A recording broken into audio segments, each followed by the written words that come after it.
Hey, what is up guys? I'm MKBHD here from Google I/O 2017. And I/O is definitely a little bit different every year, but it's a developer conference for people who use Google software and for all the developers of apps that run on that software. So while there is no new hardware, there's no Pixel 2 or anything crazy like that happening here, there is a lot of googly software, a lot of machine learning and image recognition and all that fun stuff that will eventually make it into the devices that we have now. So there's definitely some stuff to pay attention to. This is my top 5 announcements from Google I/O 2017. So number 1 is Google Lens. And I had a feeling something like this would make a comeback. So much of like what I said, the stuff at this conference is stuff like computer vision and machine learning and image recognition. And this is a perfect example of a culmination of all of that. So Google Lens is a new capability that will start showing up in Assistant and Photos and others that'll let you point your camera at an object and get more information about that object. Now, if that sounds familiar, that's because it is. We've had stuff like Google Goggles from way back in 2010, believe it or not, and then stuff in between like Bixby, etc. But the technology has gotten a lot better since 2010, so this is actually almost a completely different product. Now Google Lens and Assistant is so good, you can point it at a flower and it'll tell you not only that it's a flower, but what kind of flower it is. Or if you're walking down the street and point Lens at a restaurant, since Google Maps knows where you are, image recognition is pretty easy to overlay info about the place you're looking at. And even more awesome, you can point Lens at the bottom of a router, that sticker, you know, where it says the username and the password and the SSN,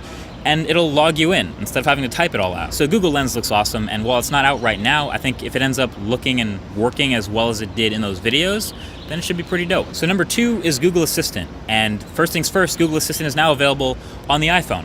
So it's on my iPhone. I got it in the App Store. You can get it too right now. And this is the exact same assistant. It works the exact same way as it does on my Pixel or any other Android phone, so that's awesome. And there's even some iPhone-specific optimization, since obviously you can't hold down the home button to get to it. That's where Siri is. So you make a widget to put right next to your home screen to launch the assistant to get right to talking to it.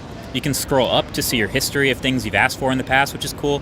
And then you can also even type questions to it. So if you're in a quiet place and you don't have the space to ask things out loud to it, you can type what you want to know and hit send, and it'll answer. Hopefully that's coming to the Android version soon. And then the other news is now Google Assistant will hopefully be in way more places really soon, thanks to the SDK becoming available to third-party developers. So the example they used on stage was literally pulling up Google Assistant and telling it you just want some Panera. And instead of it telling you what Panera is near you, it actually pulls up the menu, lets you pick exactly what you want to eat, and orders delivery. So that's pretty awesome. So we're starting to see Google Assistant in a lot more places. It went from being this Pixel-only thing to being an Android-only thing to being much more widely available. And that's kind of what Google I/O is all about. So number 3 is Android O. And you're probably already familiar with Android O because I already did a video about it. You probably watched my top 5 features on Android O video. If you haven't, I'll link that below. That's where a lot of the main stuff is. But at I/O, they've announced that it's graduated from a developer preview to a beta. So now it's available in the beta channel. Anyone with a Pixel or a Nexus can download it, and you can check out a couple of new features that have also made it to this version. One thing I really like is the picture-in-picture mode, which is sort of like while you're doing one thing, you can continue doing that in the background and move to another thing, and just hit the home button to continue multitasking. You get a floating window that continues your background tasks. So while you're watching a YouTube video, you can hit home and open up a Notes app and start taking notes while the video plays. And when you're done, you can literally just swipe it away. There's also something called notification dots, kind of like something you would see in iOS where you have those little badges for your notification icons. Notification dots are the same way. They'll indicate on an app on your home screen where you have notifications. So to check that notification, you can either pull down in the tray like normal, or you can actually long press that app icon on the home screen to look at it, and that'll give you the same information. So Android O is coming along pretty nicely. We should see the full final version of it and probably get a name for it sometime this summer. But it's got a couple other little features like improved autofill, better looking emojis that are redesigned, all kinds of faster boot times, things like that.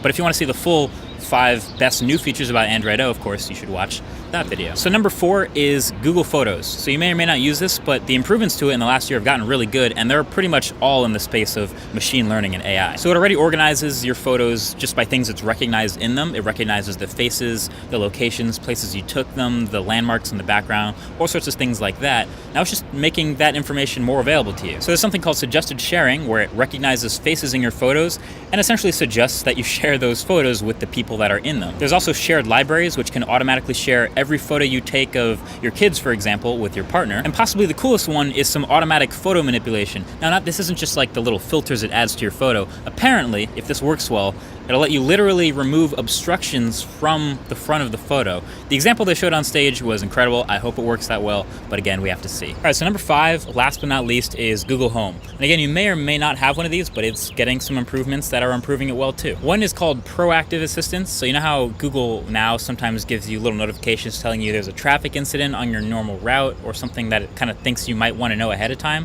Well, now Google Home will also be able to do that, but since it doesn't have a display, it'll do that with the lights on the top. So now when you see it lighting up by itself, you can just ask what's up and it'll tell you that news. There's also hands-free calling coming to Google Home, which I think is pretty awesome and also long overdue. And now it can even start showing responses to questions that require a visual response on your TV or your phone. So before, it wouldn't make sense to ask Google Home a question like, show me my calendar, because there's no display, obviously. But now since it's smart enough to connect to your TV or your phone, it will show that response on a device with a display, which is pretty convenient. So that's pretty much it. Thank you for watching our little recap of Google I/O 2017. Feel free to share this with other people who you think might want to know what was announced today and don't want to watch the 2-hour keynote, or you can watch the 2-hour keynote. I'll link that below as well. But that's pretty much it. Thank you for watching, and I'll talk to you guys in the next one. Peace. All right, I want to ask you both. You've seen like the entire day one keynote now, you have a bunch of new announcements. What was your favorite new thing from I/O so far? You start. Favorite new thing? Are you sure? Yeah. For me, it's Google Lens. Yeah. I love the fact that we today see a lot of stuff, and that's how humans take in a lot of information. So to be able to point things at stuff you're interested in and finding more about it, I think it's pretty cool. Yeah. I think Android Go. I have two actually. One consumer one and one developer one. Is that cheating? That's kind of. Yeah, it's kind of cheating. I'll do what I want. Yeah, Okay, yeah. cool. Android Go. It's a new configuration of Android for the 1 gig or less crowd. I think it's important. And we really want to make that experience great. And then Kotlin, which is a developer thing. It's a new language. That is huge. Yeah, did you hear the crowd? That was the crazy? loudest. That was the loudest. That's what I applause. said. That was the loudest. This is a developer conference, so you get the crowd going with that. Absolutely. Those are my favorites. Awesome.